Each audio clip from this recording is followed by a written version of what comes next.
Hari abantu bagenda bavuga mu nzira, hari abarota bavuga, hari abasinzira bari bafite ibibazo byinshi ugacya mu gitondo babonye ibisubizo. Ibyo biratangaje cyane. Kenshi umuntu aragusuhuza ukamusubiza ukaza kwibuka ko wamusubije hashize umwanya. Hari n'ibindi byinshi. Gutekereza cyane ubushobozi bwa kimwe mu bigize imitekerereze bita subconscious mind. Sangiza abandi iyi video kandi niba uri mushya kana subscribe kuri YouTube channel yacu Menya TV ugume ku ruhande rukungura ubwenge buri munsi. Reba iyi video kugeza irangiye. Subconscious mind ni igice cy'imitekerereze yawe ikora idasabye ko ubigiramo uruhare cyangwa uyigenzura. Ushobora kwibaza ukuntu ujya wibuka amazina, amasura y'abantu bose uzi, ahantu wize cyangwa wabaye, ibyakubayeho, uko wize indimi uvuga, uburyo ujya kumvugiza igitekerezo cyiza cyane muri wowe utazi aho kivuye, imyitwarire yawe, imico yawe, imyizerere yawe bwite. Ibyo byose bibikwa kandi bikorwa na subconscious mind yawe. Imitekerereze y'umuntu igizwe n'ibice bibiri by'ingenzi. Icya mbere ni conscious mind, ari yikora igihe uzi neza icyo uri gutekerezaho. Urugero, reka noge, guteka, kwambuka umuhanda, gukora neza akazi ukora n'ibindi. Conscious mind niyo igira uruhare mu kwimenya, ifite ubushobozi ku kigereranyo cya 5% mu ntekerezo zawe. Igice cya kabiri ni subconscious mind. Ni igice kigize 95% by'imitekerereze yawe.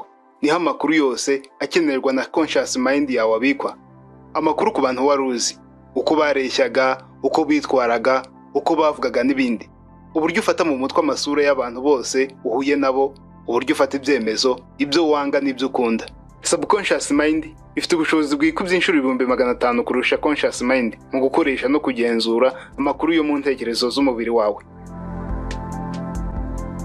Kimwe mu bintu bitangaje kuri subconscious mind nuko itazi gutandukanya ikibi n'icyiza. Niyo mpamvu nubwo conscious mind ifite uruhare rungana na 5% gusa mu mitekerereze, ibasha kuyobora 95% isigaye kuko ibasha gutandukanya ikibi n'icyiza. Gereranya conscious mind nk'umwarimu ujijutse mu murimo we cyangwa umubyeyi uzi ubwenge, hanyuma ugereranya subconscious mind nk'umwana muto w'imyaka 5 ukeneye kuyoborwa no gusobanurirwa kandi ukora icyo umubwiye cyose. Iyo wibwiye uti ndi mubi, subconscious mind irandika ati ndi mubi. Iyo wibwiye uti nanga umunsi wo kuwa mbere, irandika ngo kuwa mbere n'umunsi mubi. Ibyo wibwira byose niko ibyandika mu ntekerezo zawe, kandi niko ibikugarurira igihe bibaye ngombwa. Ni nako yandika ibyiza muri wowe igihe ubyibwiye. Urugero, nkeneye gukora siporo, irandika ngo siporo ni ngombwa mu buzima. Ntago ngomba kurakara cyane, irandika ngo kurakara si byiza. Subconscious mind ni umukozi mwiza ariko ukeneye umuyobozi. Umubiri wohereza ku bwonko amakuru asaga miliyoni 11 ku isegonda. Nyamara ubushakashatsi kuri information theory bwagaragaje ko conscious mind ibasha gukoresha amakuru agera kuri 50 ku isegonda gusa. Andi makuru yose akoreshwa kandi agenzurwa na subconscious mind. Ibi bigaragaza ko bimwe mu byo tubona, twumva, twibaza, duhumurirwa, dukoraho, tutabyitaho kuko tutabitekerezaho, nko guhumeka, kugenda, uko intoki zose zifatira hamwe ibintu ufashe n'ibindi byinshi. Subconscious mind ni ububiko bunini cyane bw'imitekerereze yawe. Ubushakashatsi bwagaragaje ko ubushobozi bwayo bwo kubika amakuru budafite aho bugarukira. Igihe ugejeje ku myaka 21 umaze kubika burundu muri wowe amakuru, amategeko n'amahamwe ndetse n'amafuti ugenderaho angana n'inshuro 100 z'igitabo bita Encyclopedia Britannica.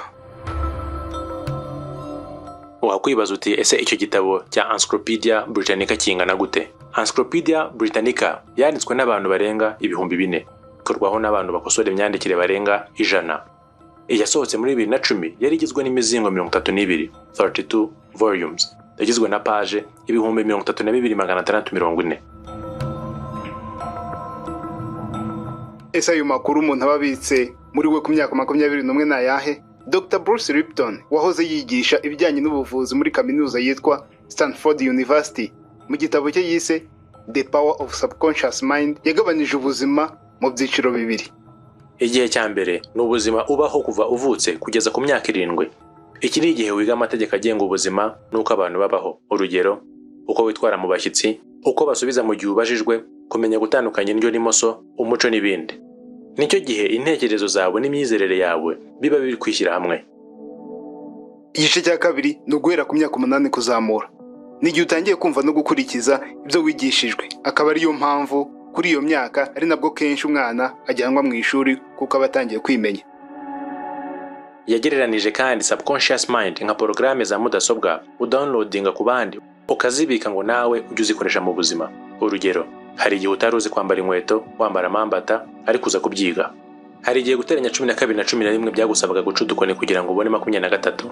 Hari igihe kwiga inyajwi n'ingombajwi alphabets byagusabaga kubanza kuvuga ngo ra ya Rwanda cyangwa ngo Z for zebra kugira ngo ubashe gufata iyo nyajwi n'ingombajwi mu mutwe. Hafi ya buri muntu ashobora kuba afite ibihe yibuka yiga mara, aho 3 kukuba 4 bitari byoroshye, ariko ubu ukubira mu mutwe, wishyura amafaranga ukoze imibare mu mutwe byihuse.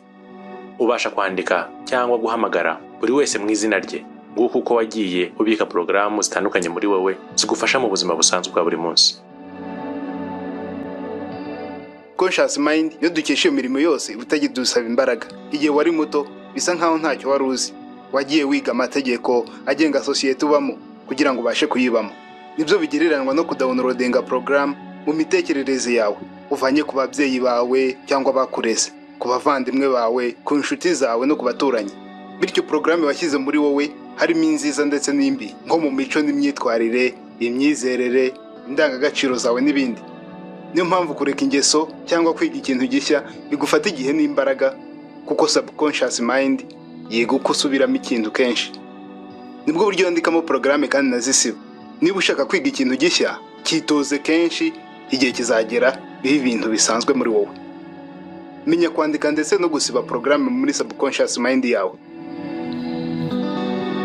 Nk'uko R. Nallinger yavuze ati, icyo ari cyo cyose dushyize mu ntekerezo zacu tukacyuhira tugisubiramo kenshi hamwe n'amarangamutima yacu, hashira igihe bikaba ubuzima bwacu busanzwe. Ese wari uzi ko igihe wivugisha uba uri kuvugana na subconscious mind yawe? Akenshi ukunze kwisanga uri kwivugisha igihe urakaye, igihe wishimye cyane, cyangwa igihe uri kwigira inama. Burya uba uri kuganira na subconscious mind yawe. Niyo mpamvu akenshi iyo wagize akanya bwite wiherereye ukigira inama, wumva uruhutse muri wowe. Ukunze kumva imvugo ngo ifoto cyangwa ishusho ingana n'amagambo 1000. Iyi mvugo ishingiye ku bushobozi bwa subconscious mind, kuko subconscious ari yibika ibyakubayeho n'ibyuzi.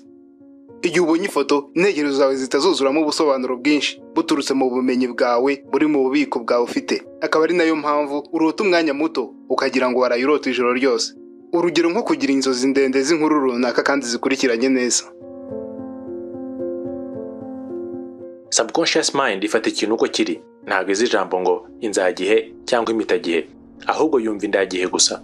Niyo mpamvu iyo urebye filime iteye ubwoba ushobora kwisanga wasimbutse, kuko subconscious mind yawe igira ngo kiragufashe ibyo birabaye muri ako kanya. Ese ujya wibaza impamvu ibisubizo by'ibintu uba wiriwe utekerezaho bikuzira igihe uri nko kugenda n'amaguru, uri koga cyangwa uri muri bisi? Ibyo biterwa nuko subconscious mind yawe ikunda kuba ari yonyine. Icyo ni cya gihe uri kuruhuka utibaza byinshi. Niyo mpamvu kuruhuka ari ngombwa mu buzima. Subconscious mind yawe ihora ikora igihe cyose ndetse n'igihe conscious mind yawe itari gukora. Urugero, nk'igihe uryamye, subconscious mind igumya kwita ku mikorere y'umubiri wawe kandi ibikiri kumva. Akaba ari nayo mpamvu umuntu ashobora kukubaza uryamye usinziriye ukamusubiza. Abenshi twakibuka bagenzi bacu baturuteshaga muri segonderi cyangwa mu buzima busanzwe. Ibi kandi bisobanura igihe urose ibintu wahoze utekerezaho cyane, ibiguteye ubwoba cyangwa ibigushimishije cyane. Haba hari amahirwe menshi cyane ko subconscious mind yawe yabigarura mu nzozi uryamye. Niba hari ikintu gishya wungutse, sangiza abagenzi bawe iyi video. Ntibagirwe gukanda kuri like no kuduha ibitekerezo. Niba uri mushya, kana subscribe kuri YouTube channel yacu Menya TV, ugume ku ruhande rukungura ubwenge buri munsi.